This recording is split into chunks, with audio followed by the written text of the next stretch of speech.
दिल्ली के जहांगीरपुरी दंगे का आरोपी सोनू उर्फ यूनिस उर्फ इमाम गिरफ्तार। सोनू पर 16 अप्रैल को हनुमान जयंती की शोभा यात्रा के दौरान फायरिंग का आरोप। पुलिस के मुताबिक यूनिस ने कुशल चौक के पास की थी फायरिंग। पुलिस आज उसे रोहिणी कोर्ट में पेश कर सकती है। सोनू चिकना के पास के अत्याधुनिक पिस्टल भी बरामद हुआ है। पुलिस ने आर्म्स एक्ट में मामला दर्ज किया है। पुलिस ने सलमा नाम की महिला को भी गिरफ्तार किया है।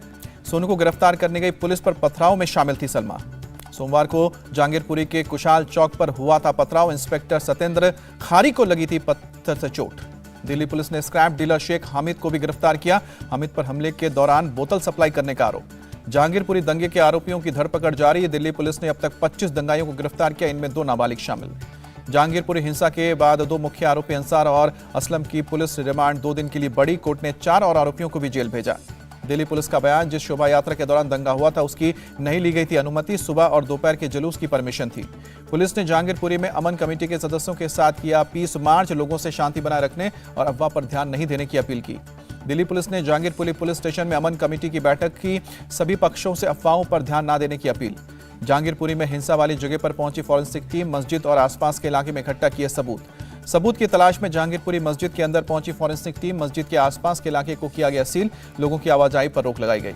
पुलिस को अब तक 150 फुटेज मिली है। पुलिस ने आरोपियों की पहचान के लिए करीब 100 लोगों से पूछताछ की है।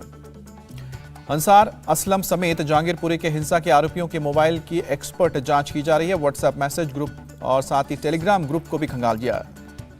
जहांगीरपुरी हिंसा पर दिल्ली पुलिस कमिश्नर राकेश अस्थाना का बयान, बिना जाति धर्म देखे आरोपियों पर कार्रवाई की जाएगी। पुलिस कमिश्नर ने कहा कि दंगे की जांच के लिए क्राइम ब्रांच ने 14 टीम बनाई है। प्रत्यक्ष या परोक्ष रूप से शामिल किसी को भी बख्शा नहीं जाएगा।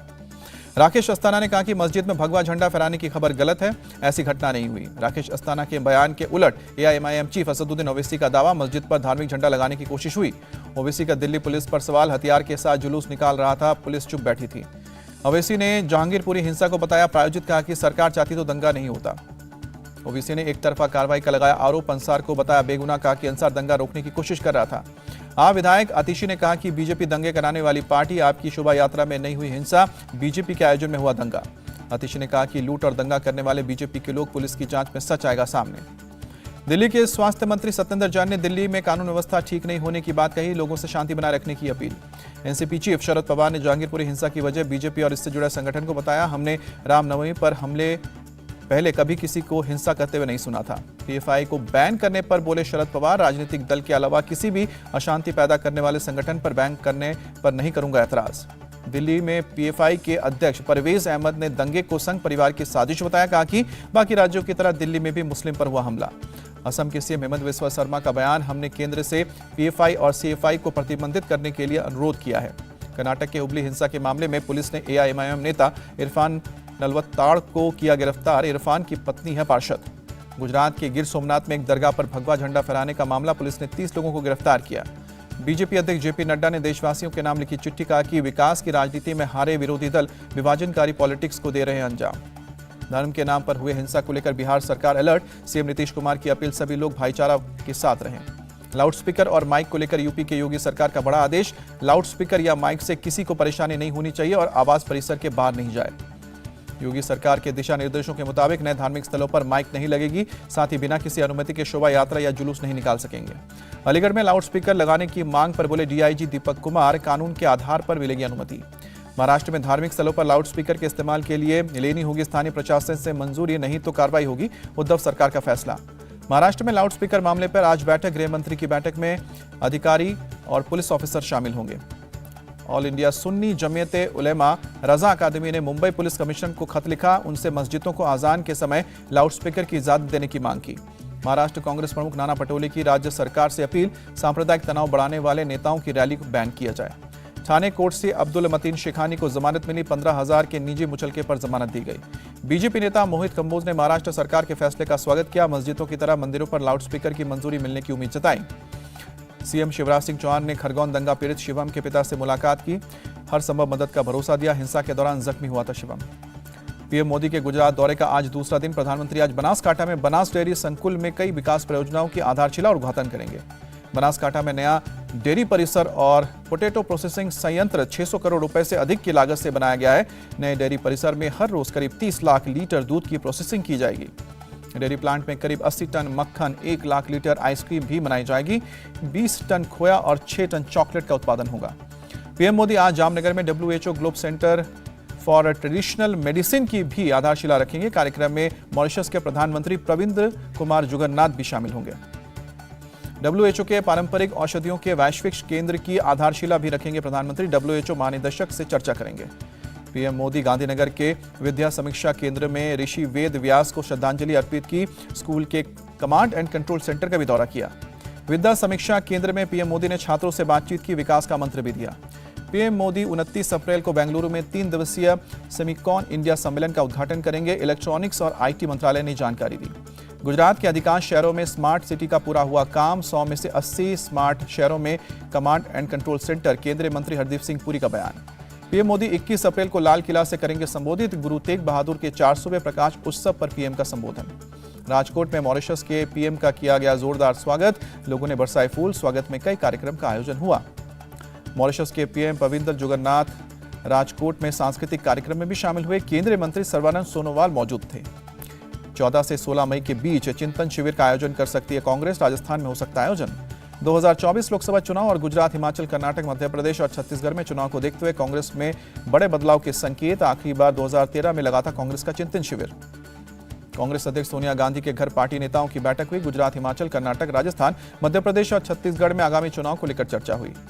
कांग्रेस ने नेताओं के छोटे ग्रुप का गठन किया। प्रियंका वाड्रा, रणदीप सिंह सुरजेवाला, KC वेणुगोपाल, जयराम रमेश, P चिदम्बरम, मुकुल वासनिक और अंबिका सोनी शामिल हुए।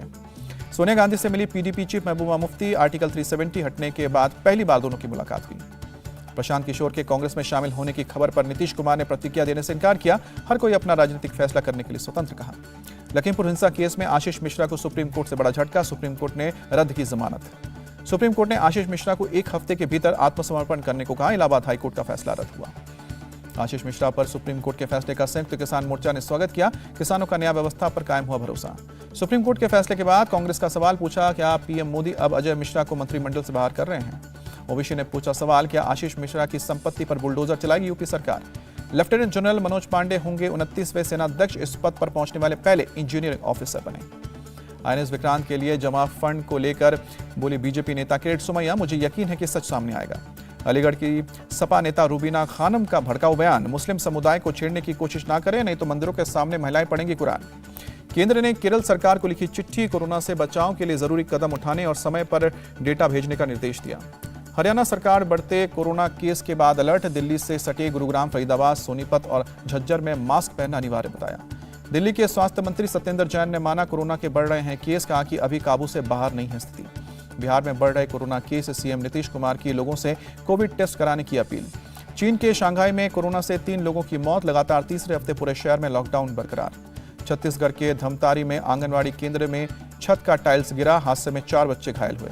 सभी बच्चों को अस्पताल में कराया गया भर्ती। कलेक्टर ने अस्पताल जाकर बच्चों के इलाज की जानकारी ली। यूपी के रामपुर में पुलिस और बदमाशों के बीच एनकाउंटर, 2 बदमाश गिरफ्तार। पुलिस ने बदमाशों के पैर में गोली मारी। दोनों घायल बदमाशों को अस्पताल में भर्ती किया गया। पुलिस के मुताबिक बदमाश डंडा गांव के प्रधान के भतीजे के मर्डर में शामिल थे। कर्नाटक बेंगलुरु में मोबाइल टावर पर चढ़ा शख्स लोगों को आत्महत्या की देता था धमकी। जानकारी मिलने के बाद मौके पर पहुंची पुलिस, समझा बुझाकर शख्स को टावर से नीचे उतारा। अमृतसर के अजनाला इलाके में पोटाश ब्लास्ट में एक शख्स की मौत, 2 लोग घायल। मौके पर पहुंची पुलिस।